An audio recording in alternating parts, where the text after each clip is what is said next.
धार्मिक नगरी अजमेर की पावन धरा पर जैन संस्कृति के अनमोल धरोहर हमें देखने को मिलती है। विश्व प्रसिद्ध सोनी जी की नसिया विश्व जगत के लिए एक अद्भुत कल्पना का उदाहरण है। नसिया का निर्माण सन 1865 में राय बहादुर सेठ मूलचंद जी सोनी द्वारा किया गया। सन 1871 में जैन धर्म के प्रथम तीर्थंकर आदिनाथ भगवान के स्वर्ण पंच कल्याणक की रचना बनाई गई। सन 1875 में स्थापना कर दी गई, किंतु दो पंच कल्याणकों की रचना निर्मित तो हुई लेकिन उसे प्रदर्शित नहीं किया गया। अब ये बाकी के बचे भगवान के दो कल्याणक 140 वर्ष बाद लोगों के लिए प्रदर्शित किए जा रहे हैं।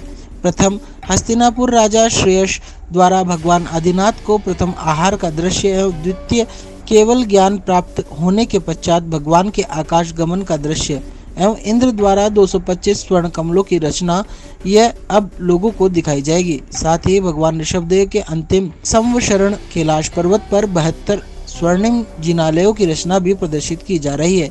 अजमेर की पावन धरा पर हर वर्ष महावीर जयंती एवं धार्मिक कार्यक्रमों पर निकलने वाले स्वर्णिम रथ, घोड़ों, हाथी, लवाजमे को भी स्थायी रूप से प्रदर्शित किया जाएगा। इसका भव्य लोकार्पण समारोह सोमवार को आयोजित किया जा रहा है, जिसमें आचार्य वसुनंदी जी महाराज अपने संघ सहित यहां पहुंच रहे हैं और उनके द्वारा इसका लोकार्पण किया जाएगा। रथ यात्रा में निकलने वाले रथ, हाथी, घोड़े और अन्य सवारियां, उन सब का यहाँ पे संग्रहालय के रूप में प्रदर्शित किया जा रहा है। यह सारी चीज़ें लगभग 130 से 150 वर्ष पुरानी बनी हुई हैं और नसिया जी का जो ऊपर का भाग है वो तो 1895 में प्रदर्शित हो गया था। उसी समय के और उसके पहले बने हुए ये सारे सामान आज तक प्रदर्शित नहीं हो पाए थे और अब इनको प्रदर्शन के लिए आम जनता के देखने के लिए, अवलोकन के लिए खोला जा रहा है। ये आचार्य जिनसेन द्वारा रचित आदि पुराण के आधार पर बनी हुई रचनाएं हैं, जिनमें एक रचना हस्तिनापुर की है, जहां मुनि ऋषभदेव का प्रथम आहार हुआ था। अक्षर तृतीया का वह दिन था और उनको गन्ने के रस का, इक्षु रस का आहार राजा श्रेयांश के द्वारा दिया गया था।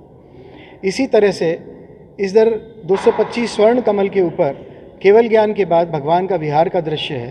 केवल ज्ञान होने के बाद भगवान का शरीर धरती से ऊपर उठ जाता है और इंद्र उनके चरणों में स्वर्ण कमल की रचना करते हैं। यह भी रचना उसी समय की बनी हुई है और उसको भी यहाँ पर प्रदर्शित किया जा रहा है। उधर कैलाश पर्वत की रचना है।